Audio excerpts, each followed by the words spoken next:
Welcome back. आप देख रहे हैं एटी मनी बनो अपना फाइनेंस मिनिस्टर। मैं हूं आपके साथ कविता थपलियाल और अब जुड़ेंगे दर्शकों के साथ। दर्शकों के सवालों के जवाब देने के लिए हमारे साथ कीर्तन शाह तो जुड़े हुए हैं। अब जुड़ रहे हैं अमित कुकरेजा एडवाइजरी के founder Amit Kukreja. Amit, good evening, स्वागत है आपका। और दर्शकों के सवालों में नम्रता क्या हमारे साथ फोन लाइन पर हैं? नम्रता, हेलो। हाय नम्रता, गुड इवनिंग। आपको मेरी आवाज आ रही है? हाँ जी मैम, आ रही है, आवाज आ रही है। कहाँ से बोल रही हैं आप? मैं यूपी लखनऊ से बोल रही हूँ। बताइए मैम, किस तरह से आज आपकी सहायता कर सकते हैं? मैम एक्चुअली हम मेरी आज की मंथली खर्चा मेरा 2 लाख रुपए के आसपास है। ठीक है। तो मैं जानना चाहती थी कि अगर 15 साल बाद अगर मैं रिटायरमेंट प्लान करती हूँ कि मैं जो भी बिजनेस है मेरा मैं उसको बंद करके और अपनी लाइफ एंजॉय करूँ, तो 15 साल बाद आगे 25 से 30 साल के लिए मुझे कितना मंथली खर्चा चाहिए होगा और उसको प्लान करने के लिए मुझे कितना एक अमाउंट चाहिए होगा जिसको मैं रख के उससे अपना मंथली खर्चा निकाल सकती हूँ 25-30 साल के लिए। ओके। आप मुझे बताएंगी कि अभी आपने खर्चा तो बताया लगभग 2 लाख रुपए का है हर महीना, लेकिन आप निवेश कितना कर पाएंगी हर महीना अगर आपको करने की सलाह दी जाए तो? मैम एक्चुअली हम लोग लगभग मेरी मतलब महीना हम लोगों को मैं अर्न करती हूँ ऑलमोस्ट 4 लाख के अराउंड। ओके। जिसमें कि 2 लाख खर्च हो जाता है। बाकी हम लोगों ने बच्चों के लिए सब चीजें कर ली हैं, उनके फ्यूचर प्लानिंग के लिए, उनके शादी के लिए, उनके पढ़ाई के लिए। बस वो सब करने में अपनी रिटायरमेंट की प्लानिंग जो है नहीं कर पाई। ओके। तो आप और आपके हस्बैंड दोनों काम करते हैं या आप किस तरह से मैनेज कर पा रही हैं? नहीं, हस्बैंड काम करते हैं और मैं हाउसवाइफ हूँ। ओके। और आपने पूरी फैमिली की फाइनेंशियल प्लानिंग की बागडोर अपने हाथ में ले रखी है? जी मैम। वेरी नाइस, बहुत इनकरेजिंग है। और इस तरह की महिलाएं और भी हों हमारे देश में जो न सिर्फ घर संभाले बल्कि पूरी निवेश स्ट्रैटेजी, आपके आर्थिक लक्ष्यों को कैसे पूरा जाए इस पर भी अपनी कमान बनाए। बहुत अच्छा लगा ये जानकर नम्रता। तो जस्ट हमारी नॉलेज के लिए, क्योंकि आपने कहा कि बच्चों की पढ़ाई लिखाई का बंदोबस्त हो चुका है, वो खर्चे का बंदोबस्त हो चुका है, तो वो आपने कैसे प्लान किया है, कहाँ निवेश करते हैं? जैसे बच्चों का भी पीपीएफ चल रहा है, हम लोगों का भी चल रहा है, थोड़ा एफडी में है, थोड़े एसेट रियल एस्टेट, कुछ फ्लैट्स वगैरह लेके डाल रखे हैं उनके लिए, जिससे कि आगे जाके जब जरूरत हो तो उसको समय के साथ में उस तरह से यूज करा जा सके। वैसे लगता नहीं कि बच्चों की पढ़ाई में कोई खर्चा होगा, क्योंकि बच्चे इस समय अपनी मेहनत से जो है पढ़ रहे हैं, तो इसलिए हम लोगों का अभी तक तो कोई खर्चा हुआ नहीं बच्चों की पढ़ाई में। एक बच्चा एमबीबीएस कर रहा है, एक इंजीनियरिंग कर रहा है। तो पढ़ाई का खर्चा जिसके हिसाब से जोड़ा था वो एक तरह से सेव ही हो गया उनके लिए। ओके। तो मैं कह सकती हूँ कि इक्विटी में आप पहला कदम रखेंगे अगर आपको रेकमेंड किया जाए तो? हाँ जी, और 6 महीने से लगभग मैं आप लोगों का शो देख रही हूँ, तो थोड़ा बहुत नॉलेज भी इकट्ठा किया है। बहुत अच्छा लगा ये जानकर। कीर्तन, आई एम श्योर जितनी खुशी मुझे हो रही है नम्रता के सवाल को सुनकर आपको भी हो रही होगी। और काबिल तारीफ है ये जिस तरह से इन्होंने न सिर्फ शो के ज़रिए अपनी नॉलेज को बढ़ाया है बल्कि उसकी सिर्फ नॉलेज रखकर ही बैठी नहीं है, उसको आगे बढ़ा रही हैं, अमल कर रही हैं, निवेश की शुरुआत करना चाहती हैं। जहाँ तक मैं समझ पाई हूँ 2 लाख रुपए का खर्चा तो इनका फिलहाल है, और जो बचत हो रही है 2 लाख की, उसमें से भी मान लीजिए नम्रता अगर हम 1.5 लाख रुपए आपको निवेश करने की सलाह दे, चल पाएगा?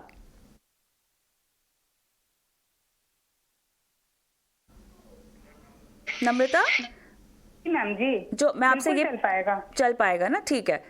तो कीर्तन लगभग 1.5 लाख रुपए हर महीना जो है ये निवेश कर पाएंगी, 20 से 25 साल का समय है। आई थिंक सबसे पहले तो कॉन्ग्रेचुलेशंस नम्रता जी, आपने जिस तरीके से आपका क्वेश्चन भी फ्रेम किया है उससे मुझे इतनी क्लैरिटी मिल रही है कि आपको क्लियरली पता है कि आपको क्या चाहिए। सो कॉन्ग्रेचुलेशंस। आपने एक बीच में चीज़ कही कि बच्चों की पढ़ाई वगैरह में आपका रिटायरमेंट छूट गया है। मैं आपको गारंटी के साथ कह सकता हूँ 10 में से 9 लोगों के साथ जिनके साथ मैं बात करता हूँ फाइनेंशियल प्लानिंग के लिए, वो इस स्टेज पे, जिस स्टेज पे आप हो, तब तक एक भी चीज़ प्लान नहीं हुई रहती है, आपकी एक ही बाकी है। तो आपको खुश होना चाहिए। बहुत अच्छी तरीके से आपने आज तक मैनेज किया हुआ है।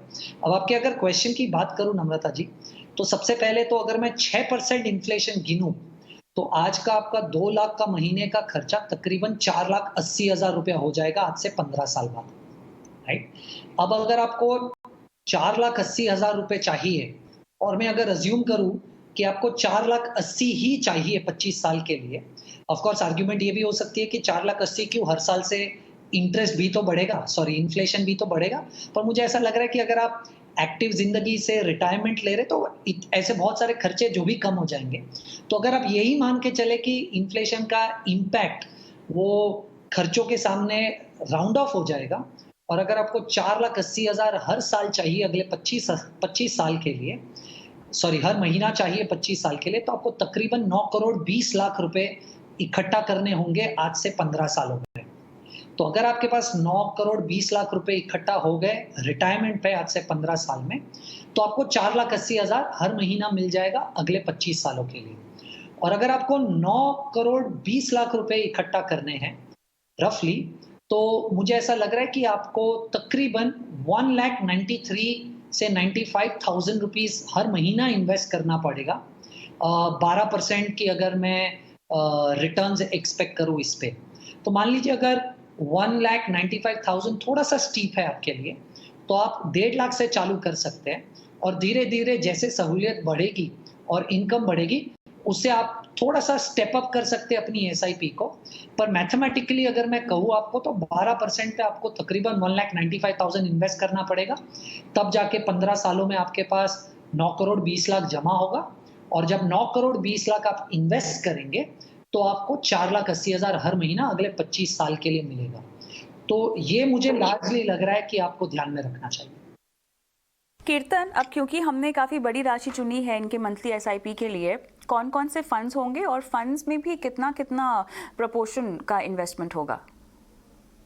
देखिए, मुझे एक्चुअली नहीं पता था पहले कि आप निवेश इक्विटी में बहुत ज़्यादा नहीं करती। आपका क्वेश्चन देख के मुझे लगा कि आप बहुत सीज़न्ड इन्वेस्टर है, तो मैंने थोड़ा सा एक अग्रेसिव पोर्टफोलियो रिकमेंड किया है।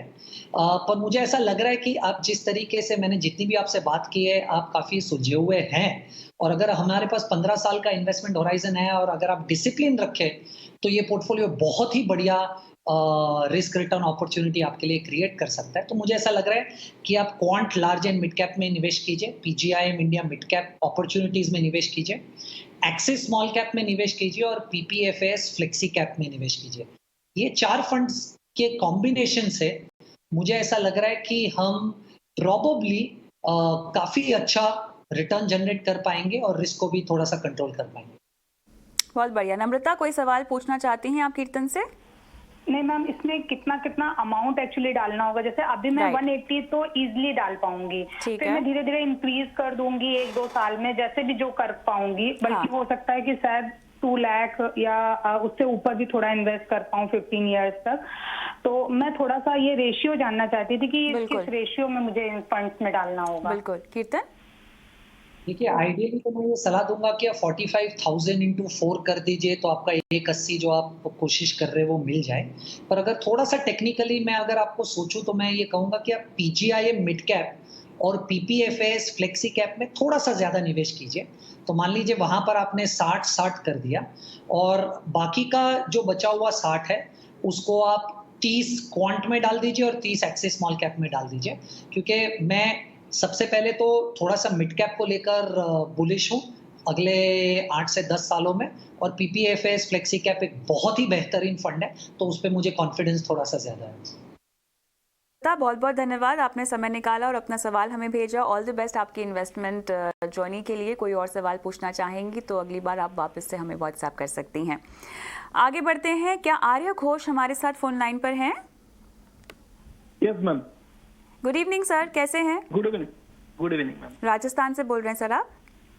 यस। ओके, 2 साल पहले ही आपने इन्वेस्टमेंट शुरू किया है। 30,000 रुपए का आपका इन्वेस्टमेंट अमाउंट है, एसआईपी कर रहे हैं आप। yes. आपको और 10,000 बढ़ाना है ना? बढ़ाना है। ठीक है, तो ये जो आपने फंड्स चुने हैं, ये आपने 2 साल पहले खुद ही रिसर्च किए, इनमें परफॉर्मेंस आपको अच्छी लगी थी उस वक्त, तो इसीलिए शामिल किया इनको पोर्टफोलियो में?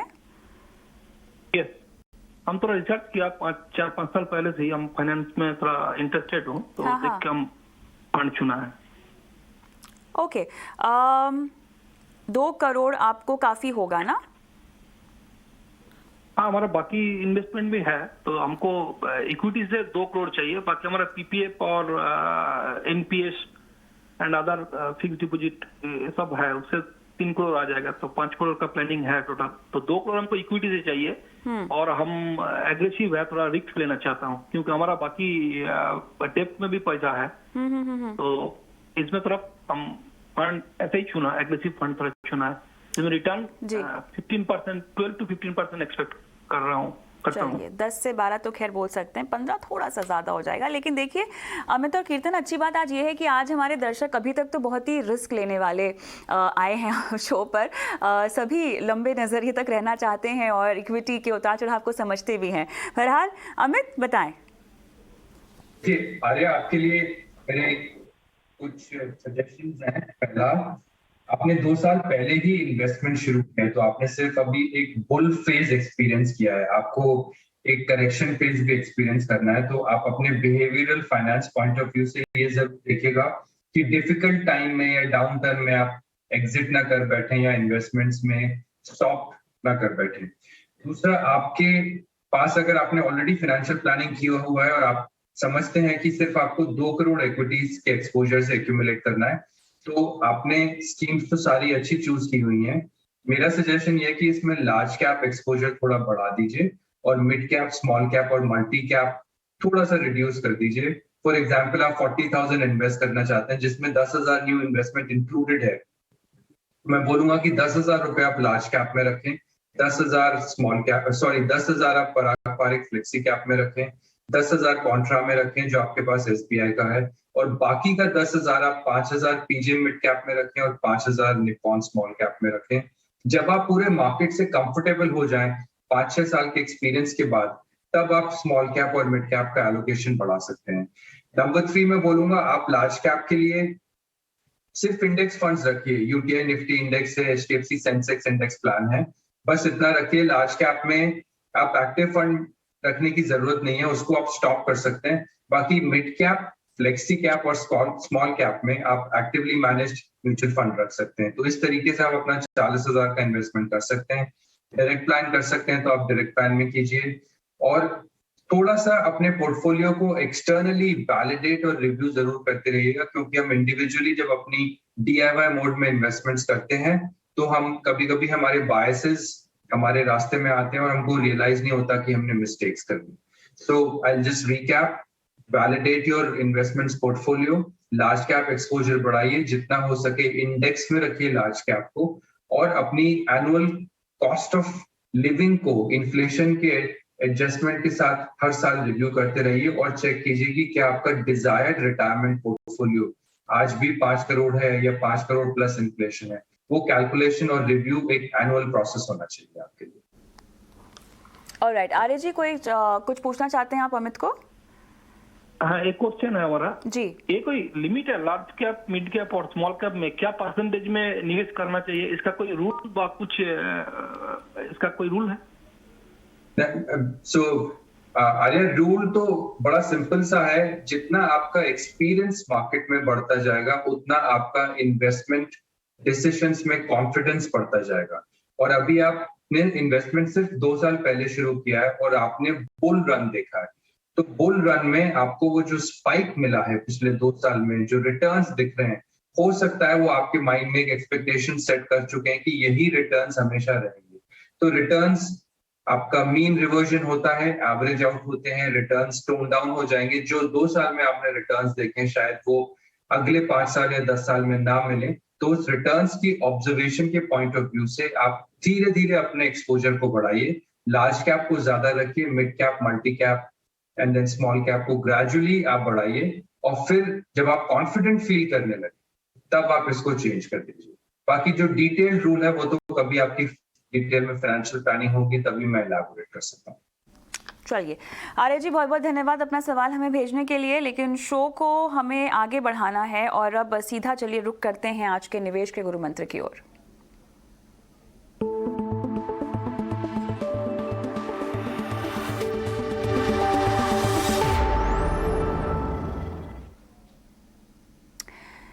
कीर्तन, क्या सलाह दे रहे हैं आप निवेश और मंत्र के तौर पर?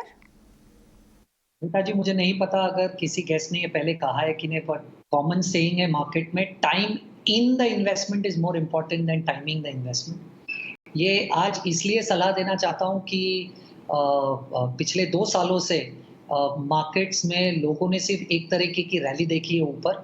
उन्हें शायद आज तक अंदाज़ा नहीं था कि मार्केट्स गिर भी सकते हैं, और गिरने के बाद इन्वेस्टर्स का बिहेवियर काफ़ी अलग हो गया है। अब उन्हें ऐसा लग रहा है कि मार्केट गिरता ही जाएगा और ऊपर नहीं जाएगा।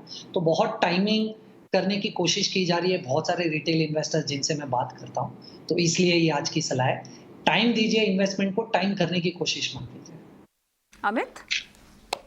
मैं बोलूंगा एक ऐसा बायस मेंशन करना चाहूंगा कविता, जो हमारे देश में बहुत प्रेवलेंट है, वो फाइनेंशियल बिहेवियरल बायस है, वो है हर्ड मेंटालिटी। हमारे यहाँ हम लोगों को देखते हैं, वो वही करते हैं जो उनके नेबर्स, उनके फ्रेंड्स, उनके फैमिली मेंबर्स करते हैं इन्वेस्टमेंट पॉइंट ऑफ व्यू से। वो अपने गोल को, अपने होराइजन को, अपने रिस्क टॉलरेंस को असेस नहीं करते, वैलिडेट नहीं करते। वो सिर्फ इन्वेस्टमेंट इसलिए करते हैं क्योंकि उनके सर्कल में बाकी सारे लोग वही इन्वेस्टमेंट कर रहे हैं। जैसे कौन सी स्कीम में पैसा लगाना चाहिए, इक्विटी में कैसे लगाना चाहिए, एसआईपी कितना चाहिए, काफी लोगों से पूछ के या विदाउट पर्सनल असेसमेंट करते हैं। तो ये हर्ड मेंटालिटी बायस होता है। जितना हो सके ये एक हर्ड मेंटालिटी बिहेवियर को लोग अवॉइड करें। जितना हो सके अपने फाइनेंशियल गोल्स और फाइनेंशियल प्लानिंग को पर्सनलाइज्ड वे में अपने लिए एग्जीक्यूट करें, तभी उनको एक सक्सेसफुल रिजल्ट मिलेगा। नहीं तो शायद उनको एक बड़ा ही डाइल्यूटेड और बड़ा ही कॉमन सा गोल अचीव होगा जो उनके लिए इंप्रेसिव नहीं होगा। The more personalised it is, the more successful your plan becomes. Alright, चलिए आगे बढ़ेंगे और रामदेव जी का मैं सवाल लूंगी। क्या फोन लाइन पर हमारे साथ हैं? चलिए माफ़ कीजिएगा, मनमोहन साहब हमारे साथ फोन लाइन पर हैं जो कि कीर्तन से अपना सवाल पूछना चाहेंगे। मनमोहन जी नमस्कार। जी नमस्कार जी। सर आपने 50 लाख एक मुश्त निवेश करना है? राइट, एक साथ 50 lakh and then also 2 to 3 lakh SIP. वो आपकी हर महीना चलेगी ना? राइट जी। और ये दोनों ही आप जो इन्वेस्टमेंट कर रहे हैं 5 साल के लिए होगा? 5 से 10 साल। 5 से 10 साल के बाद आप इसको निकालेंगे। ओके, कीर्तन किस तरह की अप्रोच होनी चाहिए? सबसे पहले अगर आप मार्केट में काफ़ी टाइम से हैं, मार्केट्स को फॉलो करते हैं, मार्केट्स को जानते हैं, तो एक इन्वेस्टिंग अप्रोच थोड़ी सी अलग होगी। पर मुझे ऐसा लग रहा है जनरल लेवल पे इतनी बड़ी राशि आपको एक साथ निवेश नहीं करनी चाहिए। आप इसे अगले 6 महीने में स्टैगर कर दीजिए। तो सबसे पहले तो आप ये राशि डेट फंड्स में निवेश कीजिए और डेट फंड्स से एसटीपी कर दीजिए इक्विटी फंड्स में। मुझे ऐसा लग रहा है कि अगर आज मार्केट को टाइम करने की कोशिश ना करें तो थोड़ा सा एवरेजिंग आउट इफेक्ट एडवांटेज हमारे फेवर में वर्क करेगा। तो पहली सलाह, एक साथ पैसा लमसम निवेश मत कीजिए और उसे स्टैगर कर दीजिए अगले 6 महीने में। और क्योंकि आप एसआईपी भी करना चाहते हैं और इस पैसे को स्टैगर्ड निवेश करना है, तो डेट में लिक्विड फंड्स में डालिए सबसे पहले तो। और उन डेट फंड से जब आप इक्विटी में मूव करने की कोशिश करें तो मुझे ऐसा लग रहा है ये 4 फंड्स में निवेश कीजिए। एक पीपीएफएस जो मैं अगले वाले सवाल में भी कहा था, तो आप पीपीएफएस फ्लेक्सी कैप में पैसा लगा सकते हैं, एक्सिस ब्लू चिप में लगा सकते हैं, कोटक इमर्जिंग में लगा सकते हैं और निपॉन स्मॉल कैप में लगा सकते हैं। मुझे ऐसा लग रहा है इससे ये 4 फंड का पोर्टफोलियो एक अच्छा डाइवर्सिफिकेशन पोर्टफोलियो आपके लिए बन जाएगा, जहां मार्केट कैप डाइवर्सिफिकेशन है और स्ट्रेटजी में भी काफ़ी अंतर है हर फंड्स में एक दूसरे से। तो आप अपनी एसआईपीज भी इन्हीं फंड्स में कीजिए और इन्हीं एएमसीज के डेट फंड में पहले पैसे निवेश कीजिए और अगले 6 महीने में सिस्टमैटिकली उन पैसों को इन इक्विटी फंड्स में मूव कर दीजिए। ऑलराइट, उम्मीद करते हैं कि आपको सलाह समझ में आ गई हो और इसी के साथ समय खत्म हो गया है, शो को समाप्त करना होगा। अमित जी आपका और कीर्तन आपका बहुत बहुत धन्यवाद, आप लोगों ने समय निकाला दर्शकों की फाइनेंशियल प्लानिंग आज की है। और इसी के साथ मुझे भी इजाज़त दे, लेकिन इस वादे के साथ कि नंबर आपकी स्क्रीन पर फ्लैश होने वाला है उस पर आप अपने सवाल हमें व्हाट्सएप करेंगे। नमस्कार।